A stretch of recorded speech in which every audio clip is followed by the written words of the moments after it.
जय जय श्री राधा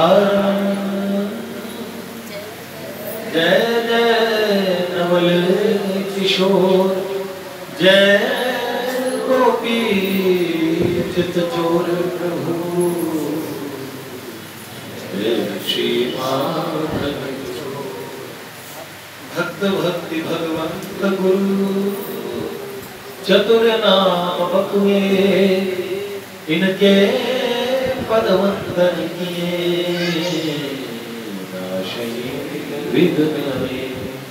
नारायण नमस्कृत्यं नरं चैव नरोत्तमं देवीं सरस्वतीं व्यासं ततो जयमुदीरये शिलाडली जय परम पूज्य बाबूजी बाबा की जय देवर्षि नारद जी महाराज की जय। कल हम लोगों ने सुना कि भाई जी को प्रथम भावावेश में दर्शन, भाव समाधि में दर्शन हुए भगवान श्री राम के। ये 1922 की घटना है, जब पूज्य भाई जी अपने मित्र श्री सागर मल जी के साथ में और सूरदास नाटक देखने जा रहे थे, और दो मित्रों में ऐसे बात को लेकर विवाद हुआ कि भगवान का नाम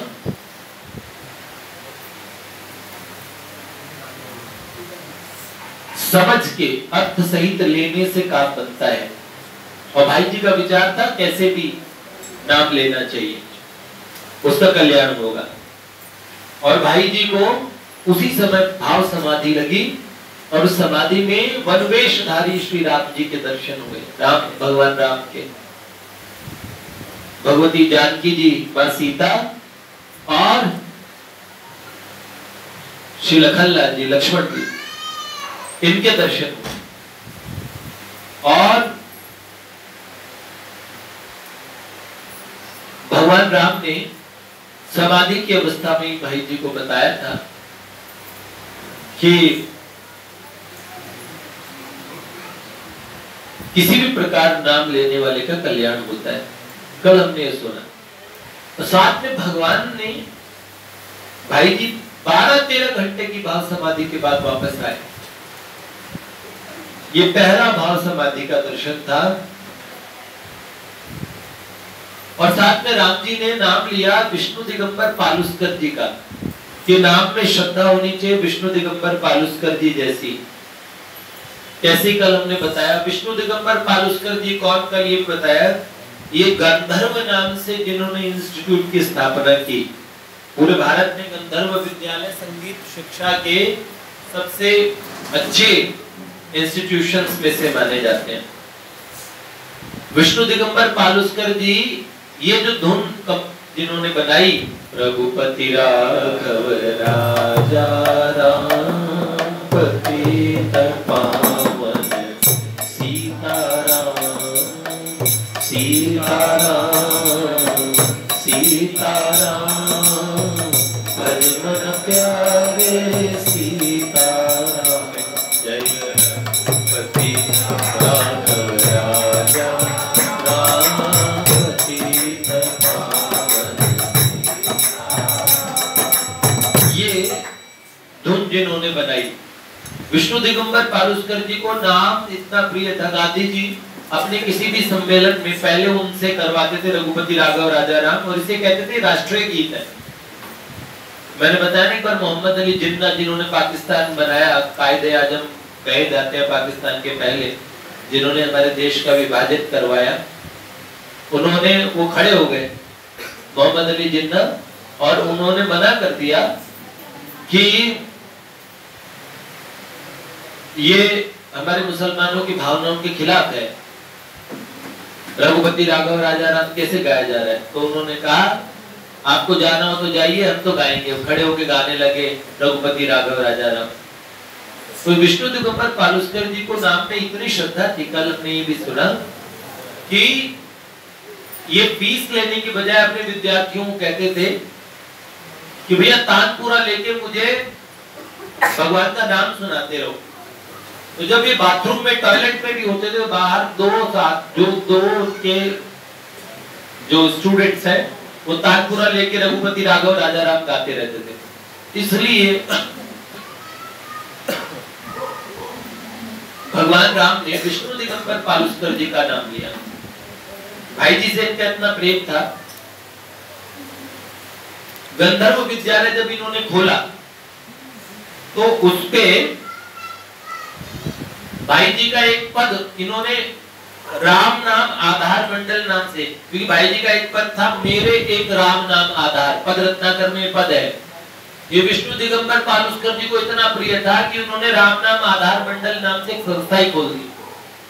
और विष्णु दिगंबर पालुस्कर जी के गंधर्व विद्यालय पे उस समय 1923 में 75,000 का कर्जा हो गया था। जब एक पैसा चलता था उस समय 75,000 रुपए का कर्जा बहुत बड़ी बात थी, पैसे थे नहीं। तो भाई जी ने कई लोगों से कर्ज करके खुद कर्जा किया। आज भी हमारे दोस्तों में हम लोग आपस में एक दूसरे से बहुत प्यार करते हैं, पर शायद ही कोई माई का लाल हो जो दूसरे के लिए कर्जा ले। हाँ है, हमारे यहाँ ऐसे केस हुए हैं, मैं जानता हूँ। जब किसी ने कर्जा लेके और अपने प्रिय साथी को दिया, नारदी निकुंज में सब हो चुका है, पैसा कलेक्ट करके देना, मिलाना, ये सब चीज है। लेकिन फिर भी कोई बिरले लोग होते हैं, अपने पास हो तब भी कोई दे दे। धन एक ऐसी चीज होती है भैया, नहीं दी जाती, प्राण निकल जाते आदमी के। लेकिन अपने पास नहीं हो तब अपनों के लिए देना, इतनी आत्मीयता भाई जी में देखो। उन्होंने जीवन भर दूसरों के लिए किया, एक ऐसे व्यक्तित्व जिन्होंने जीवन भर दूसरों के लिए किया। तो भाई जी तो विश्व बंधु थे, भाई मतलब सच में भाई जी थे। दूसरे भाई जी कहां से लेके आए? सर्वगुण संपन्न। आप पूरा चरित्र सुन लोगे ना, उस दिन आपको पता लगेगा। भाई जी का पूरा चरित्र बताता है कि एक पूरा मानव किस प्रकार का हो सकता है, उनका जीवन दर्शन ऐसा है। तो स्वयं कर्जा किया और इनकी चिंता मिटाई। कई मित्रों से कर्जा लेके 75,000 रुपए का इनका गंधर्व जो विद्यालय पे कर्जा चढ़ा था भाई जी ने उतारा। उसके बाद भाई जी 1935 में भाई जी ने गीता वाटिका में आने के बाद में वो कर्जा सब लोगों का लौटाया। कई लोगों ने तो कहा वो तो हमने भाई जी दान कर दिए थे, और कई लोगों को जिन्होंने कर्जे के हिसाब से दिया था उनको भाई जी ने ब्याज सहित उनका भुगतान किया, ब्याज भी दिया। इसी पीरियड में निराकार की साधना भाई जी की बहुत अच्छे चली। इतने गूढ़ 3 पत्र लिखे हुए हैं, अगर हम नहीं लेकिन हनुमान जी जैसे कोई सुने तो ये अर्थ समझ में आ सकता है। क्योंकि मुझे लगता है कि कोई जिनकी इस तरीके की साधना में रुचि हो वो सुने। भाई जी सेठ जी को मैं सूक्ष्म में बता रहा हूं ताकि उन पत्रों का जिक्र 1 मई सन 1923 में भाई जी ने लिखा था कि ध्यान की स्थिति इतनी बढ़ गई थी कि कोई सुई भी चुभा दे शरीर में तो ध्यान से बाहर नहीं निकलते थे। और ध्यानस्थ अवस्था में तो ये स्थिति थी। जागृत अवस्था में भी जगत सपने के समान, बाबूजी कहते हैं आकाश में तिरमिरों के समान संसार दिखता है।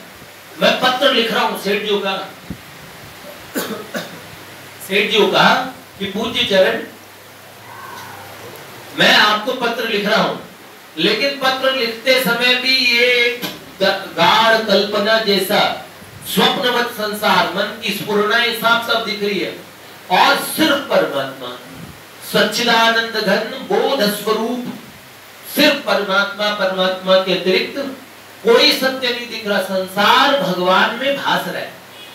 जैसे आकाश में तिरमिरे दिखते हैं ऐसे सारा संसार भगवान में दिखने लगता है। जो निराकार निर्गुण की साधना करते हैं, मैं साधक संजीवनी किसी समय पढ़ा करता था तो मुझे अभी याद आ रहा है 20 वर्ष पहले की लगभग बात है। साधक संजीवनी पढ़ते समय ऐसे मुझे खुद ऐसा महसूस होने लगता था कि आत्मा शरीर से अलग है, संसार के अंदर में भगवान के अतिरिक्त कोई सत्य नहीं है, और उसका अनुभव होने लगता था पढ़ते समय। जब पढ़ने वाला सिर्फ पढ़े ना, एक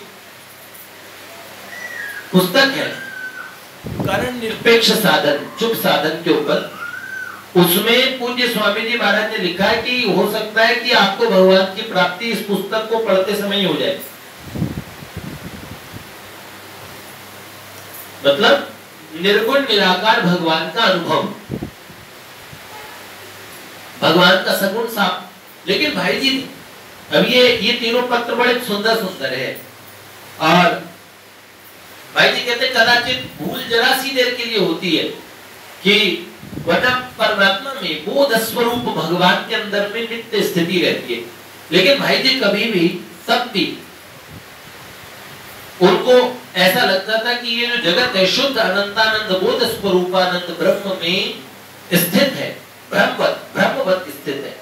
लेकिन साकार भगवान के प्रति उनके मन में कभी यह धारणा नहीं आई कि साकार भगवान भी मायोपाधिक ब्रह्म है। वरना कई लोग साकार भगवान को भी कल्पना समझने लगते हैं, निराकार की उपासना करने वालों के साथ में ये बहुत बड़ी गड़बड़ होती है।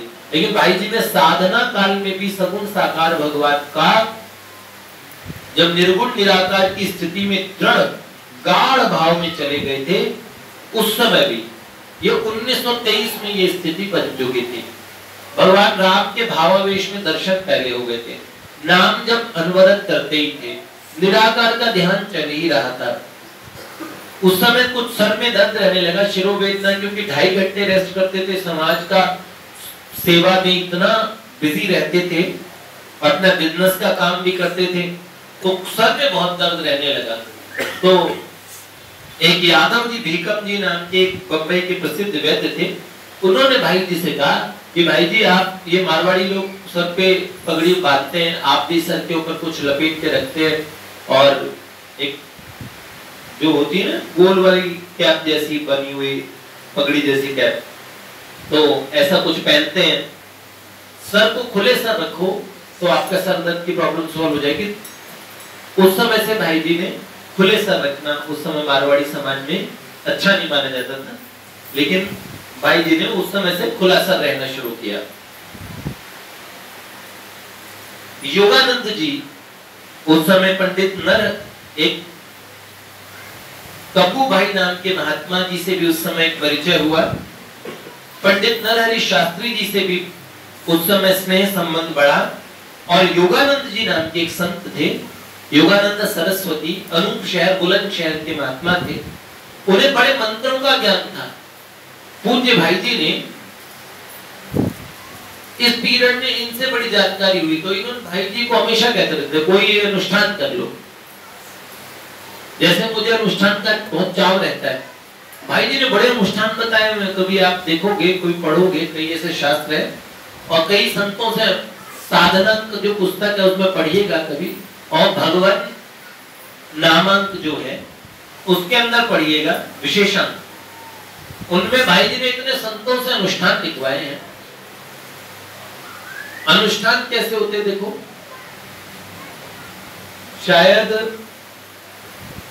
पंडित रामकृष्ण दास बाबा ने भी कहा था कि तीव्र अनुष्ठान ऐसे ऐसे हैं जिनमें 2-3 महीनों में प्रिया प्रियतम की प्राप्ति हो सकती है।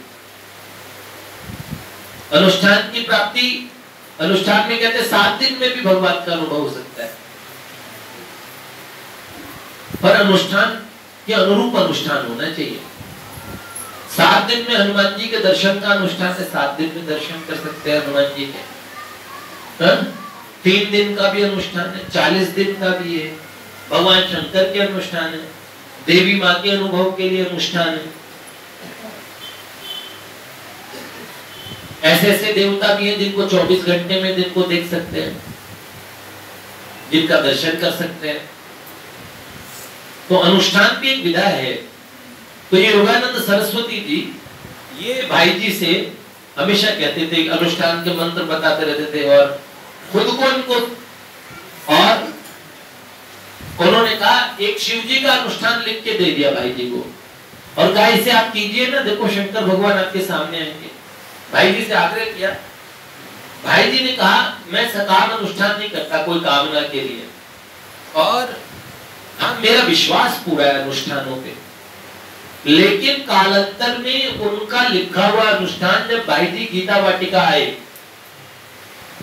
तो जयदयाल डालमिया जी के पूज्य पिताजी रामकृष्ण डालमिया जी, इनको एक बार बिजनेस में घाटा हो गया, सट्टे का काम था इनका बहुत तगड़ा, तो उस काम में घाटा हो गया। जब इनकी स्थिति देखी तो गीता वाटिका में ऊपर के पूर्व वाले कमरे में भाई जी ऊपर में, तो वहां पे भाई जी ने रामकृष्ण डालमिया जी के लिए अनुष्ठान किया शंकर भगवान का 21 दिन का। 21 दिनों तक इतने नियम का पालन करके जब अनुष्ठान किया, 21वें दिन भगवान शंकर प्रकट हुए, लेकिन एकदम घोर रूप में, ऐसा भयानक रूप प्रकट किया शंकर भगवान ने, और गुस्से में भाई जी को देखा। कालांतर में भगवान कृष्ण ही भाई जी के हो गए, तब तो शंकर भगवान बिन बुलाए आते थे, सनकादिक परमहंस नारद जी महाराज सबके हैं, लेकिन साधन अवस्था में शंकर भगवान ने भाई जी को डांटा, नाराज हुए और डांटा, और उनका कि अगर दोबारा से ऐसा कोई अनुष्ठान किया ऐसे लोग ये ऐसे चक्कर में कभी तो नष्ट हो जाओगे, ये तक कहा। और कहा सुनो अब तुमने मुझे बुला ही दिया है, तो जिस काम के लिए बुलाया है, जिनके घाटे के लिए, वो उनका काम हो जाएगा। अब भाई साहब क्या हुआ, शंकर भगवान अंतर ध्यान हो गए, भाई जी थोड़े सहम गए भोलेनाथ का स्वरूप देख के, और चीन में रामकृष्ण डालमिया जी का सट्टे का बिजनेस था, उन्होंने चांदी बेचने को लिखा या लेने को ये पता नहीं, पर जो लिखना था ना उसका उल्टा लिखा गया। मान लो बेचना लिखना था तो खरीदने के लिए लिखवा दिया, या खरीदना था तो बेचने के लिए लिखवा दिया। अब दोबारा उन्होंने करेक्शन करके फिर दोबारा पत्र लिखा, उसमें भी वो गलती लिखा गया, गलत लिखा गया, करेक्शन के लिए जो भेजा गया वो भी गलत लिखा गया, और उस गलत के हिसाब से सौदा हो गया, और उस सौदे में गलत जो करना चाह रहे थे उससे उल्टा किया, और उल्टा करने में 30 लाख का फायदा हो गया, उस समय के 30 लाख। रामकृष्ण डालमिया जी का सारा कर्जा चुक गया भगवान की कृपा से। और भगवान भोलेनाथ ने एक बात कही थी कि तुमने मुझे बुला तो लिया, लेकिन इस मंत्र को भूल जाओगे, अनुष्ठान की विधि को, इस मंत्र को। तो भाई जी को अनुष्ठान का संस्मरण तो पूरा ध्यान में रहा, लेकिन इस मंत्र को भूल गए। भगवत कृपा और भगवान नाम की महिमा। तो भाई जी कहते हैं कि जब भगवान के नाम पर मुझे कुछ बोलने के लिए कहते हैं तो मैं अपने आप पे काबू नहीं रख सकता, क्योंकि नाम से मुझे इतना लाभ हुआ। सब प्रकार के नाम से दुर्गुण हटे, गिरने के स्थान पर नाम ने रक्षा की, एक दो स्थान पर नहीं बहुत स्थानों पर नाम ने मेरी संसारिक विपत्तियों को हटाया। और बात तो छोड़िए, जब मैं अचिंत्य का चिंतन करता, दृष्टि से अहंकार निकालकर जब समष्टि में स्थापन करके सोचता, यह अनुभव होता कि तमाम समष्टि का खेल है, इसमें सारा जगत कल्पित प्रतीत होता है। इस प्रकार व्युत्थान काल में भी, ध्यान के समय भी मेरे लिए जगत रहता ही नहीं, उस समय भी नाम का जप चलता। जब समष्टि में स्थित शुद्ध आनंद घन सच्चिदानंद घन बोध स्वरूप परमात्मा में स्थिति हो जाती ध्यान की अवस्था में, उस ध्यानस्थ अवस्था में भी भाई जी के अंतःकरण में भगवान का नाम चलता रहता। भाई जी ने कहा मुझे दो चीजों का अनुभव है अपने जीवन में, मुझे कहना नहीं चाहिए पर सबके काम की बात है। एक तो भगवान की कृपा पे विश्वास, और दूसरा नाम का जप। भगवान की कृपा पे विश्वास और नाम का जप, ये दो चीजें हैं जिन पे जय जय मां आई। तो इन पे मुझे दृढ़ विश्वास है। एक प्रकरण और सुना देता हूं अभी। पारसी प्रेत से मिलना। एक प्रेत से भाई जी से मिलना हुआ भाई जी का।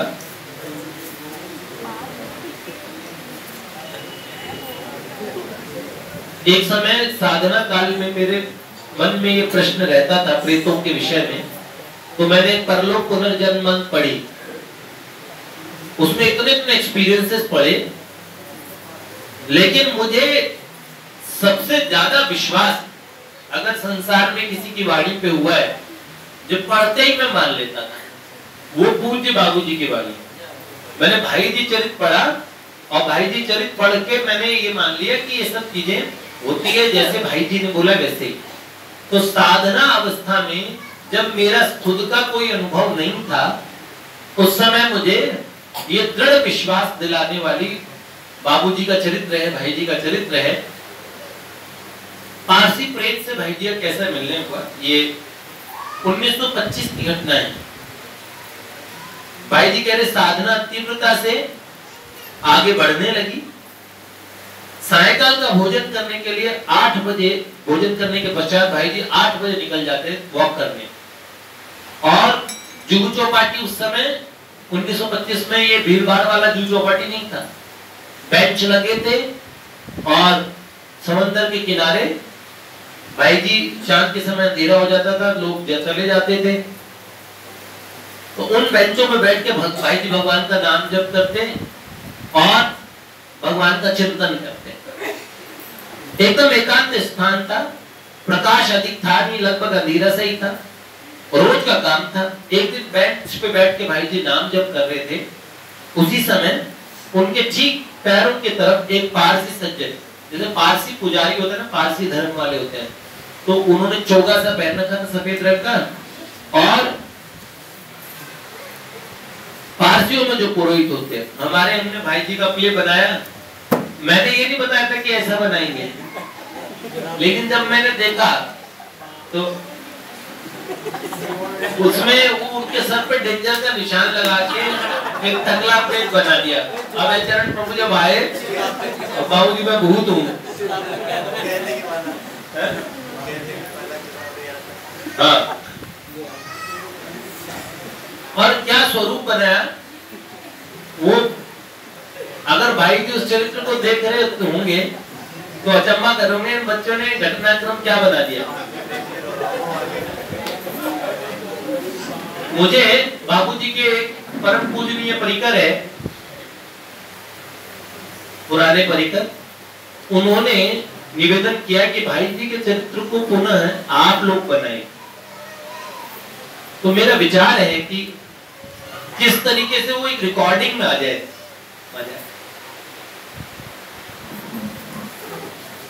तो एक प्ले तो हम लोगों को बनाना पड़ेगा, बनाएंगे।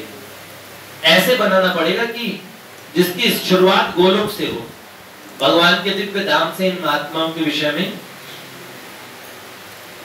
तो वो जो पुरोहित खड़े थे, उनकी विशेष प्रकार की पोशाक थी, वैसी पहन रखी थी उन्होंने। भाई जी काफी देर तक नाम जप करते रहे, वो बेंच के पास खड़े रहे, बोले नहीं। जब काफी समय हो गया, बहुत देर हो गई उन्हें खड़े हुए, तो भाई जी ने उन्हें चला के कहा, साहब जी आप बैठ जाइए। जैसे ही बोला, आपको खड़े खड़े बहुत देर हो गई है, वैसे ही वो तुरंत तपाक से बोले, आप डरिएगा नहीं, मैं एक प्रेत हूं। आपकी क्या हालत होगी कोई अगर आपको कहे है?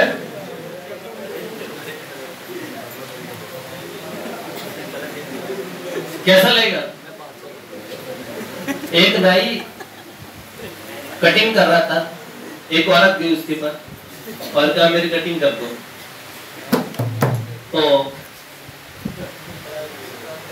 उसने कहा अभी तो मैडम भीड़ है, थोड़ा सा टाइम लग जाएगा।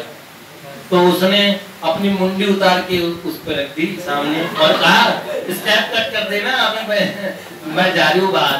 तो वो कोमा में चला गया है। भूत का तो डर कितना ज्यादा लगता है आप जानते ही हो, है? तो उन्होंने ऐसे कह दिया सीधे सीधे, आप डरिए नहीं, मैं प्रेत हूं। भाई जी उस समय भगवत प्राप्त तो नहीं थे, साधक अवस्था में थे। प्रेत नाम जैसे ही बतलाया, भाई जी कह रहे मैं भयभीत हो गया, पसीना आ गया, वो समझ गया कि मैं डर रहा हूं। फिर उन्होंने फिर कहा, आप डरिए नहीं, आपका अनिष्ट नहीं करूंगा, आपसे सहायता मांगने आया हूं, आपका मंगल होगा। उन्होंने कहा, आप मुझसे पहले बात नहीं करते तो मैं बोल नहीं पाता, क्योंकि मुझ में ताकत नहीं कि बिना किसी के पहले बात किए मैं अपनी ओर से यहाँ के लोगों से बोल सकूं। यही हेतु है कि मैं इतनी देर तक प्रतीक्षा करता रहा कि आप बोले। अब इसमें लिखा है, प्रेत लोक में कई स्तर हैं, कई तरह के प्रेत हैं। प्रेतों में अनेक प्रकार के अधिकार हैं, उनकी विभिन्न शक्तियां। हमारे रोड पे गंदे एरिया में और बहुत सारी गलत गलत जगह पे बहुत प्रेत घूमते हैं। कई प्रेतों में कोई ताकत नहीं होती, कुछ नहीं कर सकते, आपको कुछ नहीं बिगाड़ सकते। कई प्रेत ऐसे, एक आचार्य जी और उनके सुपुत्र से भी मैं मिल के आया, बहुत बड़े आचार्य थे। वो एक ब्रह्म राक्षस से मिले, तो कितनी शक्ति थी, उसने बड़ी बड़ी मेजें ऐसे उठा के फेंक दी, पेड़ों को उठा के उखाड़ के फेंक देता था, इतना भयानक ब्रह्म राक्षस।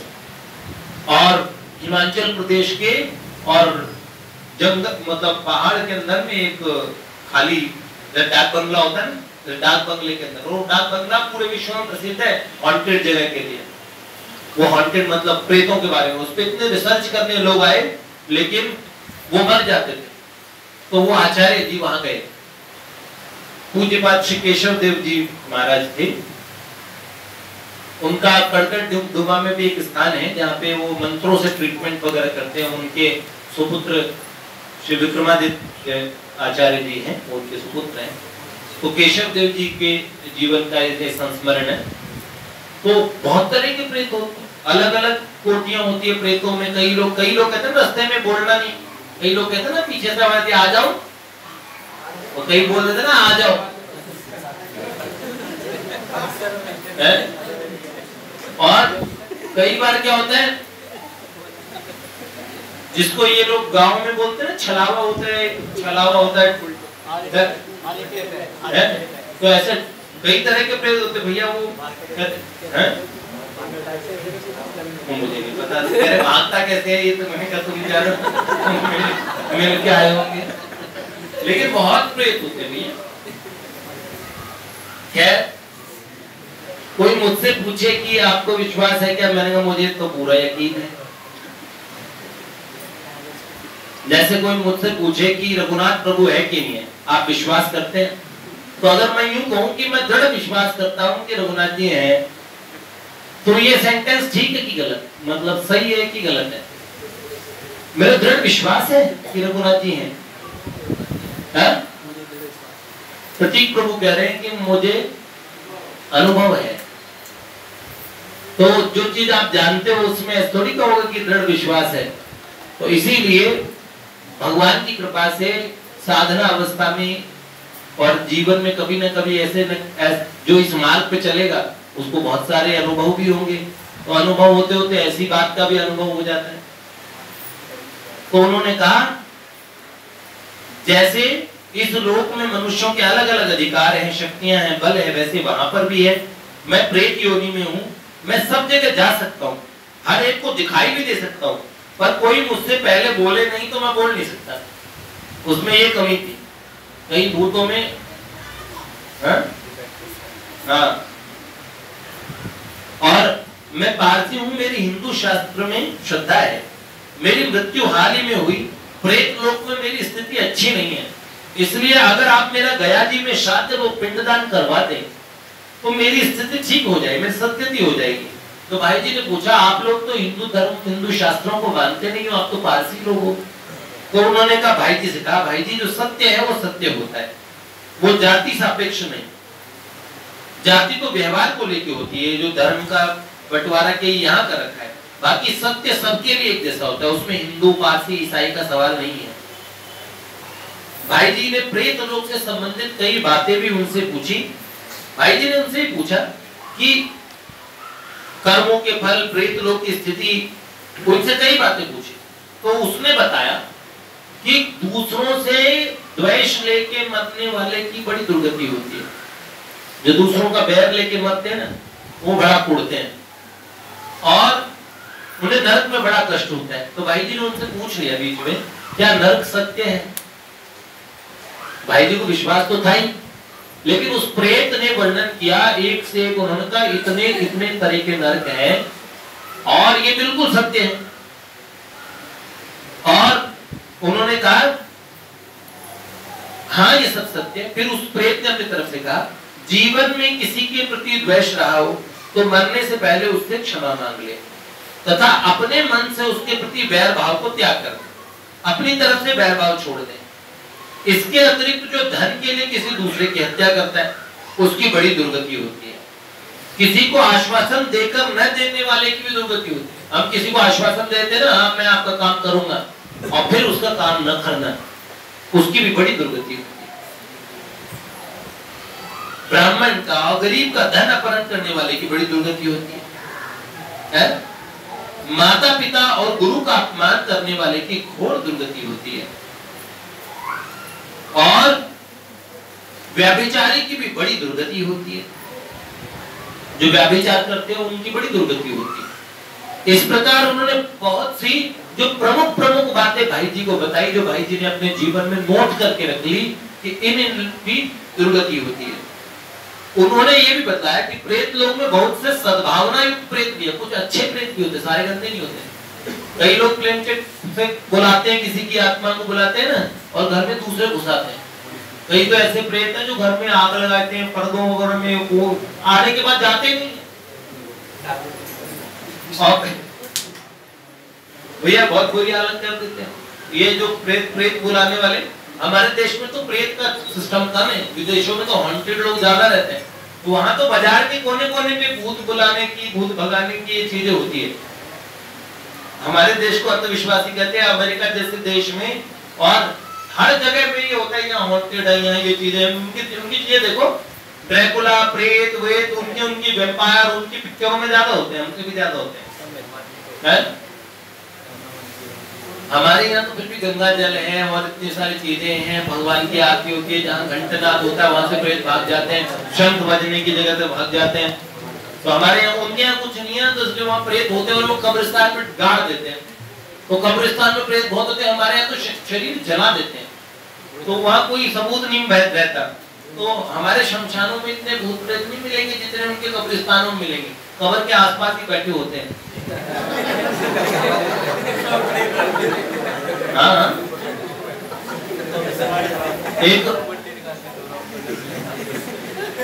एक औरत बैठी थी कब्र पे और एक सज्जन जा रहे थे बगल से। तो उसने पूछा, ए ताई, तो सब बोला नीचे गर्मी लग रही थी, थोड़ी देर ऊपर हवा। और उसका क्या हुआ होगा?